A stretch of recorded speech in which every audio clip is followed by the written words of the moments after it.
Dream job ఆదిత్యతోనే సాధ్యం. Aditya degree colleges admissions open. For more information visit our website. Sriharikota ఒక అత్యాధునిక అధ్యాయానికి శ్రీకారం చుట్టబోతుంది. ఇప్పటివరకు ప్రపంచ చరిత్రలో రోదసి యానం గురించి మాట్లాడితే నాసా నంబర్ 1 అని అందరూ భావిస్తారు. ఆ రికార్డులు బ్రేక్ చేసే దిశగా శ్రీహరికోటలో ఇస్రో కూడా ఎన్నో అడుగులు ముందుకు వేసింది. ఇప్పుడు ఒక రేర్ కాంబినేషన్, అటు నాసా ఇటు ఇస్రో ఇవి రెండు కలిసి చేసేటువంటి ప్రయోగ సందర్భానికి ఇస్రో వేదిక కాబోతుంది, షార్ వేదిక కాబోతుంది. శ్రీహరికోట నుంచి 18వ తేదీన చేయబోయేటువంటి ఒక ప్రయోగం ఈ రెండిటి సమన్వయానికి, రెండు దేశాల మధ్య ఉన్నటువంటి అనుబంధానికి ఒక ప్రతీక కాబోతుంది. ప్రధానంగా ప్రపంచ స్థాయిలో భూగ్రహం పైన జరుగుతున్నటువంటి పరిణామాలని అధ్యయనం చేసేందుకు ఒక స్పెషల్ మిషన్ని ఈ రెండు కలిసి ప్రయోగించబోతున్నాయి, అటు నాసా ఇటు ఇస్రో. అదేంటి దాని వివరాలు ఒకసారి మనం చూద్దాం. నాసా ఇస్రో రెండు కలిసి జాయింట్ ఎర్త్ అబ్జర్వేషన్ శాటిలైట్ నిసార్ని ప్రయోగించబోతున్నాయి జూన్ 18వ తేదీన. ఇది దానికి సంబంధించినటువంటి సమాచారం వచ్చింది. National Aeronautics and Space Administration, NASA అంటే ఇది అమెరికాకు చెందినటువంటి సంస్థ. అంతర్జాతీయ స్థాయిలో ప్రత్యేకమైనటువంటి గుర్తింపు ఉన్నటువంటి వ్యవస్థ. చంద్రమండలం మీద అడుగుపెట్టినటువంటి ప్రయోగాల దగ్గర నుంచి అనేక విప్లవాత్మకమైనటువంటి అధ్యయనాలకి నాసా కేంద్ర స్థానం. ఒక విధంగా ఇస్రో లాంటి సంస్థల ఆవిర్భావానికి ప్రేరణ కూడా. అలాంటి సంస్థతో ఇప్పుడు Indian space research organisation ISRO కలిసి పనిచేస్తుంది. ఫస్ట్ జాయింట్ శాటిలైట్ మిషన్ని ప్రయోగిస్తున్నారు. దీనికి నాసా ఇస్రో ఈ రెండు కలిపి నిసార్ అనే పేరు పెట్టారు. సింథటిక్ అపర్చర్ రాడార్, ఈ రాడార్ని ప్రయోగిస్తారు. ఈ రాడార్ చేసేటువంటి విధులేంటి వాటి గురించి కూడా ఇక్కడ విశ్లేషణ చేద్దామను. జూన్ 18వ తేదీన శ్రీహరికోట స్పేస్ లాంచ్ సెంటర్ అంటే Satish Dhawan space launch centre నుంచి ఈ ప్రయోగం జరగబోతుంది. నిసార్కి ఇచ్చేటువంటి ప్రధానమైనటువంటి టాస్క్ ఏంటంటే వెరీ కటింగ్ ఎడ్జ్ టెక్నాలజీ అని చెప్తున్నారు.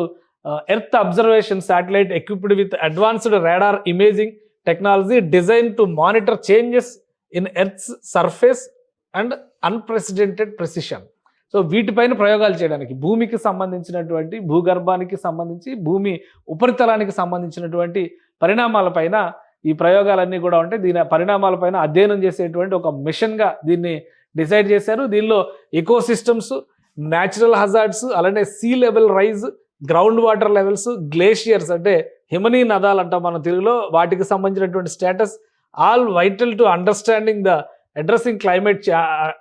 And addressing the climate change. ముఖ్యంగా భూ వాతావరణంలో సంభవిస్తున్నటువంటి మార్పులు, ఈ పరిణామాలు ఎటువంటి ఉత్పాతాలకు దారితీయబోతున్నాయి, వీటిపైన అధ్యయనం చేయడమే ఈ నిసార్కి ఇచ్చేటువంటి ప్రైమరీ టాస్క్. సో ఇది ఒక జాయింట్ వెంచర్ శాటిలైట్ కాబట్టి ఇందులో టెక్నాలజీస్ కూడా జాయింట్ వెంచర్ టెక్నాలజీస్గానే మనం చూడాల్సి ఉంటుంది. The satellite is a collaborative effort combining NASA's state of art L band synthetic aperture radar అంటే SAR అని చెప్పి అంటున్నారు.